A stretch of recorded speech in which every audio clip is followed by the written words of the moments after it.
ভূত প্রেতের গল্প।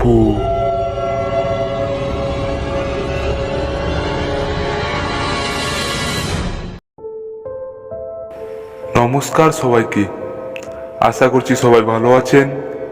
তো আমি আছি আপনাদের সাথে শুভ, আর আপনারা শুনছেন ভূত প্রেতের গল্প। আজকে আমি আপনাদের জন্য নিয়ে চলে আসলাম 53 নম্বর এপিসোড।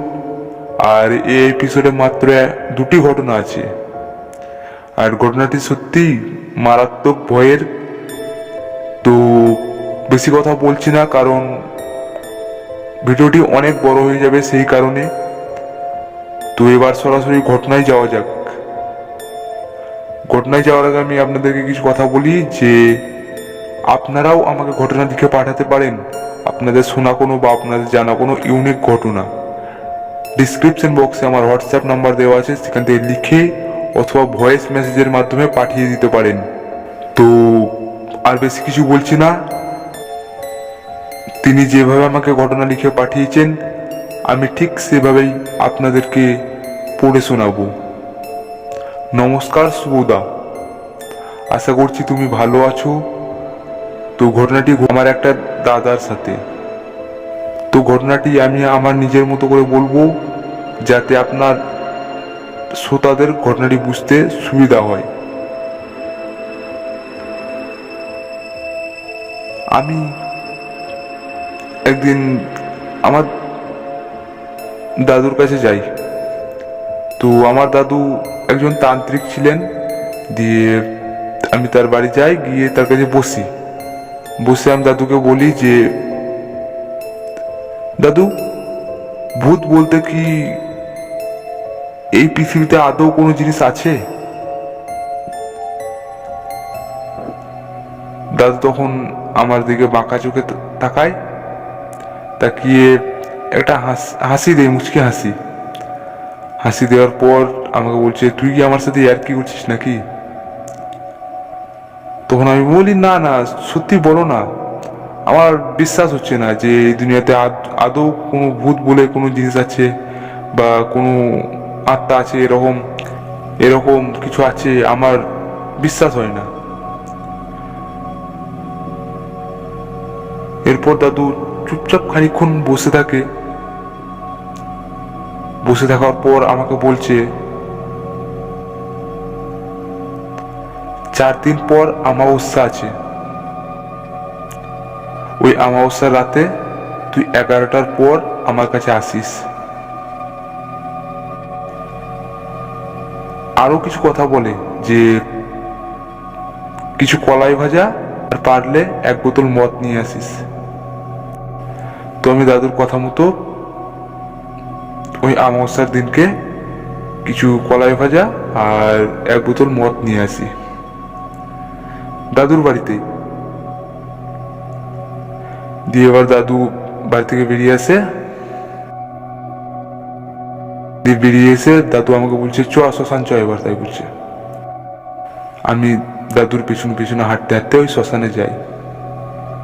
তখন মোটামুটি কটা বাজবে, ওই রাত 11:30 কি 12টা হবে।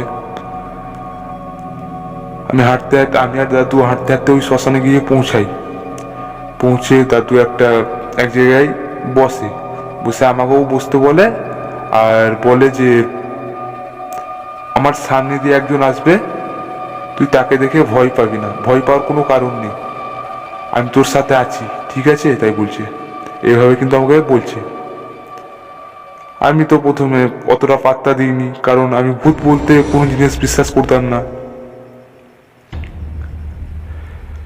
দাদু বেশ কিছুক্ষণ বসে থাকে নিজের এক ধ্যানে। বসে থাকতে আমি দাদুর সামনে দিয়ে দেখি যে একটা ছায়া মূর্তি চলে আসছে। মানে অন্ধকারের মধ্যে দিয়ে আমি স্পষ্টভাবে দেখতে পাচ্ছি না, তবে আমি বুঝতে পারছি যে সামনে দিয়ে কিছু একটা আসছে। তখন কিন্তু আমার গায়ে কাঁটা দিয়ে ওঠে। আমি চুপচাপ বসে আছি দাদুর পাশে। বেশ কিছুক্ষণ বসে থাকার পর আমি দেখি একটা বাচ্চা ছেলে হামাগুড়ি দিতে দাদুর সামনে এসে বসে। আমি সেটা দেখে সেখানে ভয় থরথর থরথর করে কাঁপছি। আমার কপাল দিয়ে তখন ঘাম ঝরতে থাকে। আমি আমার নিজের চোখে বিশ্বাস করতে পারছি না।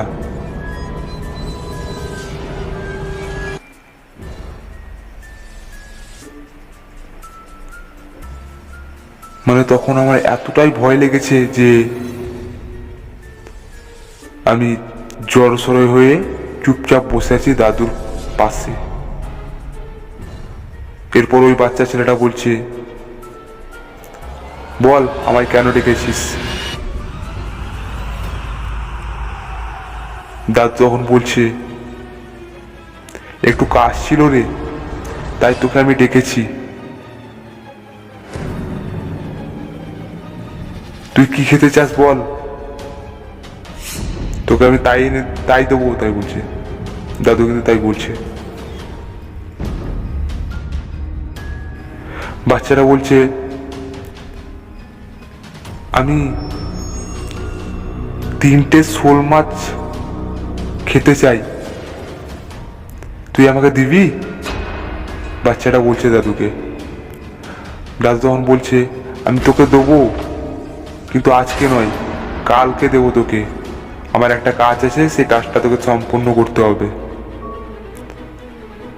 এরপর ওই বাচ্চারা বলছে, কি কাজ বল? তখন দাদু আবার বলছে, আজকে নয়, আমি তোকে কালকে বলবো। কালকে ঠিক এই সময় তুই চলে আসিস, তোকে আমি তখন বলবো, আর তোকে আমি তখনই শোল মাছ খেতে দেবো 3টে।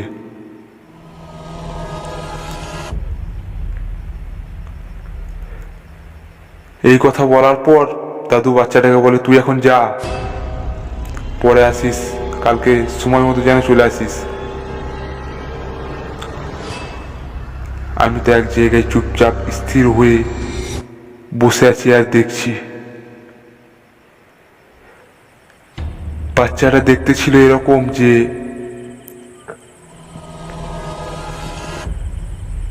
তার হাঁটু পর্যন্ত দুটো পা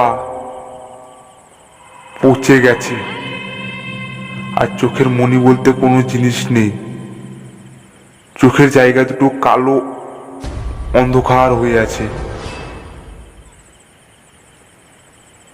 সেটা দেখার পর আমার গায়ে কাঁটা দিয়ে ওঠে, এবং আমি তখন সেখানে থরথর থরথর করে কাঁপছিলাম। ওটা দেখার পর আমি দাদুর পায়ে পড়ি এবং দাদুকে পায়ে ধরে ক্ষমা চাই যে এরকম ভুল আমি আর কোনোদিন করব না। এরপর দাদু আবার আমার দিকে মুচকি হাসি দিয়ে তাকিয়ে বলে, চ বাড়ি চ, আজকের মতো এই পর্যন্তই, আবার যা হবে কাল রাত্রে হবে।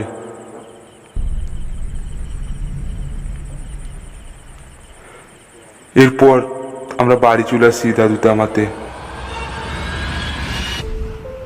তো এই ছিল ঘটনা। ভালো লাগলে তুমি তো তোমার চ্যানেলে পড়ে শোনাও, আমি খুশি হব দাদা।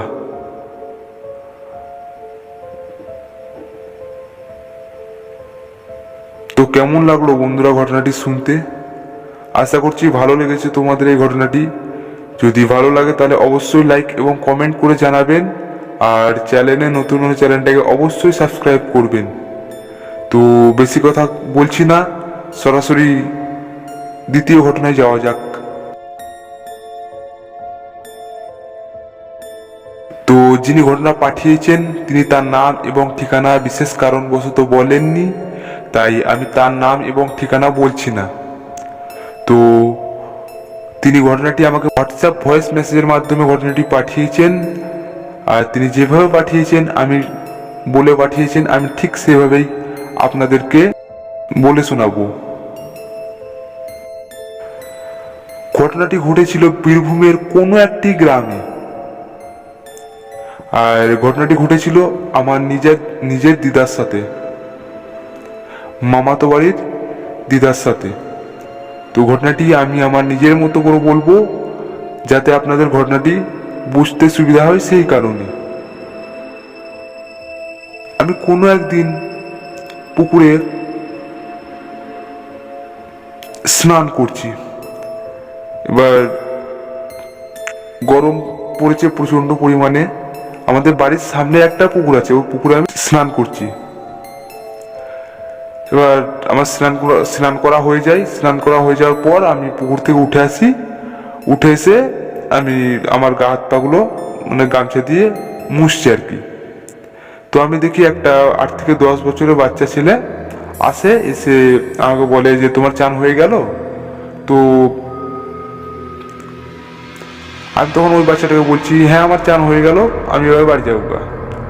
তো দুপুর বেলা এবার দেখি সে একাই এসেছে, আর কোনো বাচ্চা আসেনি সেদিকে। কিন্তু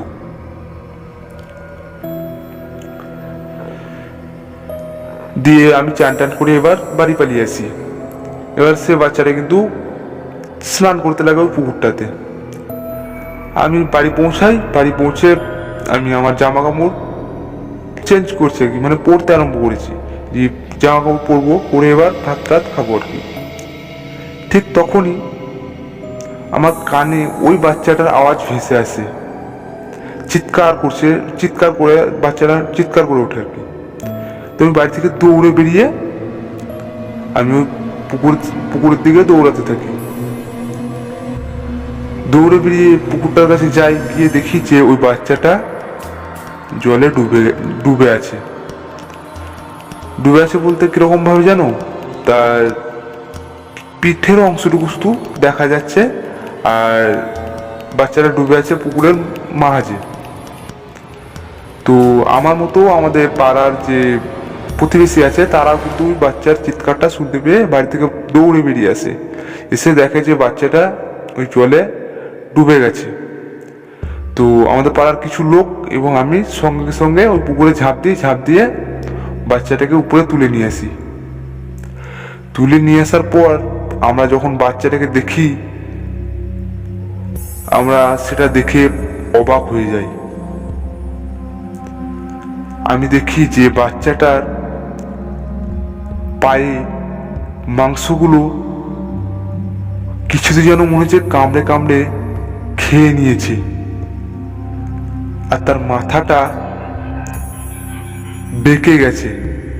বেঁকে গেছে বলতে কেমন কেমন যে তার মুখটা পিঠের দিকে হয়ে গেছে, আর পিঠের আর মুখের মাথার পিছু দিকটা সামনের দিকে হয়ে গেছে আর কি। এরকম ভাবে বাচ্চাটা মারা গেছে। আমি তো অবাক যে একটু আগে আমার সাথে ওই বাচ্চাটা কথা বললো, আর কিছুক্ষণের মধ্যে এরকম হয়ে গেল।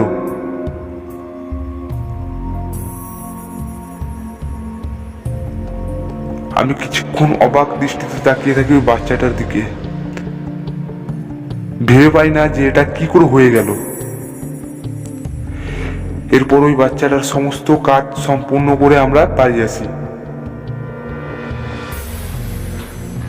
বাড়ি এসে সন্ধ্যাবেলায় আমরা এবার সবাই নিজের বাড়ি চলে যাই। বাড়ি গিয়ে এবার সবাই ঘুমিয়ে, মানে 10টা-11টার দিকে আমরা রাত 10টা-11টার দিকে আমরা এবার ঘুমিয়ে পড়ি। দিয়ে এবার ঠিক রাত 11:30 কি 12টা বাজে যখন আমাদের পুকুরের ওই পুকুরটাতেই দেখি যে একটা মানুষ ঝাঁপ দিলে যেরকম শব্দ হয় না, এবার আমাদের বাড়িটা তো পুকুরের কাছেই। আমরা এবার স্পষ্টভাবে শুনতে পাই কিছু হলে আর কি। দেখি যে একটা মানুষ ঝাঁপ দেওয়ার মতো ঝাঁপ দেয় ওই জলে। তো আমি বাড়িতে বসেই ছিলাম। তো আমি বাড়ি থেকে দৌড়ে আবার বেরিয়ে দেখি যে পুকুরে একটা কালো রঙের ছায়া মূর্তির মতো কিছু যেন ঝাঁপ দিল ওই জলে। আমি স্পষ্টভাবে কিন্তু দেখতে পেলাম। এবার আমাদের মতো যাদের বাড়ি পুকুরের পাশেই আছে আর কি, তারাও কিন্তু দেখছি টর্চ হাতে বেরিয়ে এসেছে আমার মতো আর কি। দিয়ে আমাকে জিজ্ঞেস করছে কি হলো রে, এই পুকুরের জলে এত রাত্রে আবার কে ঝাঁপ দিল? তো আমি বলি আমি জানি না গো, আমিও তোমাদের মতো ওই জলে ঝাঁপ দেওয়ার মতো কারোর শব্দ পেলাম, সেই বুঝে আমি বেরিয়ে এলাম বাড়ি থেকে।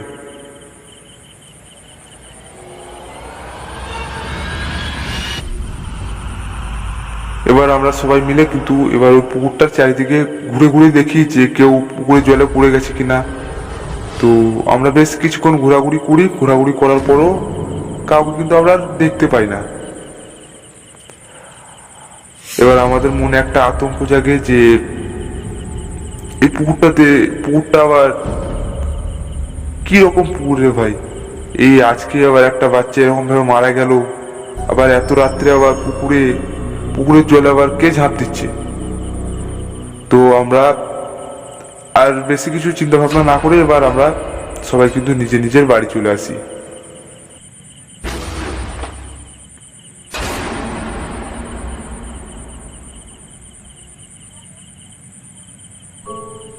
বাড়ি আসার পর আমি কিছু খাওয়া দাওয়া করে রাত্রেবেলায় ঘুমিয়ে পড়ি।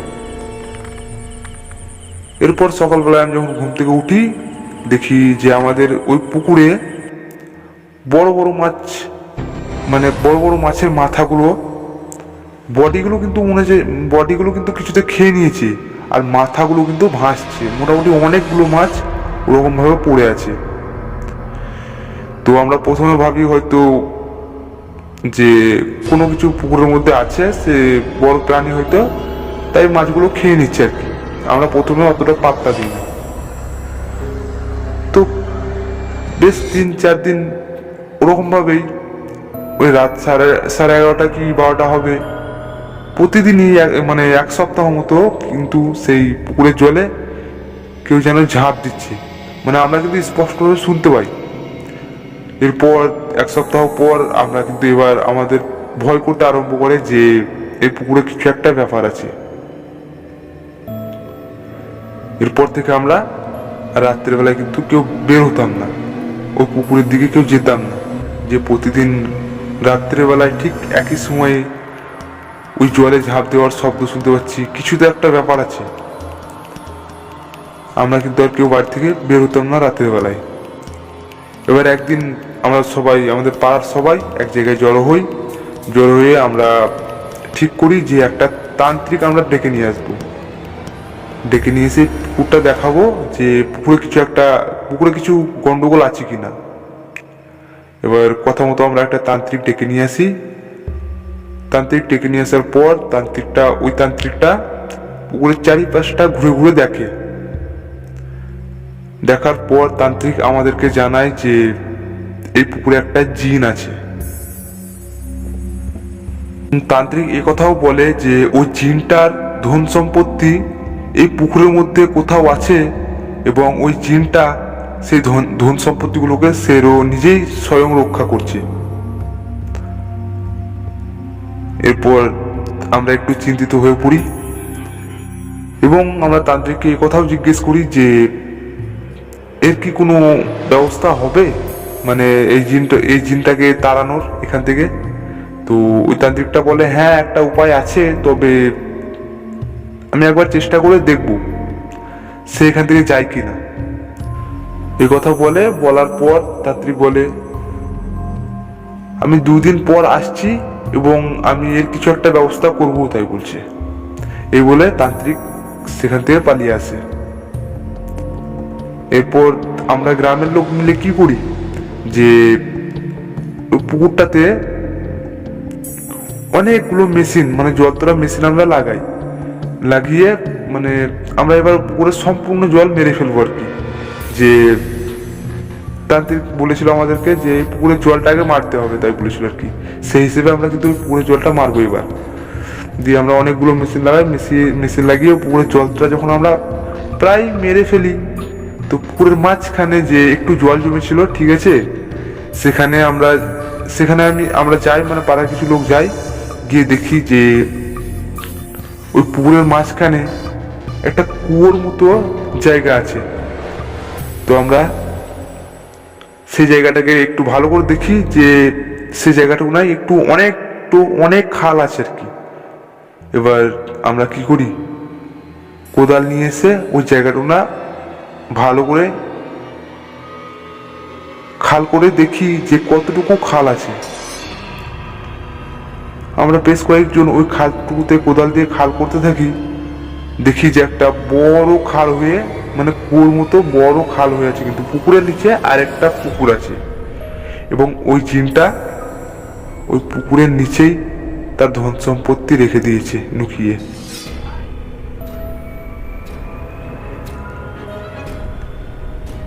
খাল করতে করতে বেশ কিছুক্ষণ পর দেখি যে প্রচুর পরিমাণে জল কিন্তু ওই খালটা থেকে উপরের দিকে উঠছে। আমরা সেটা দেখার পর সেখান থেকে সবাই দৌড়ে পালিয়ে আসি।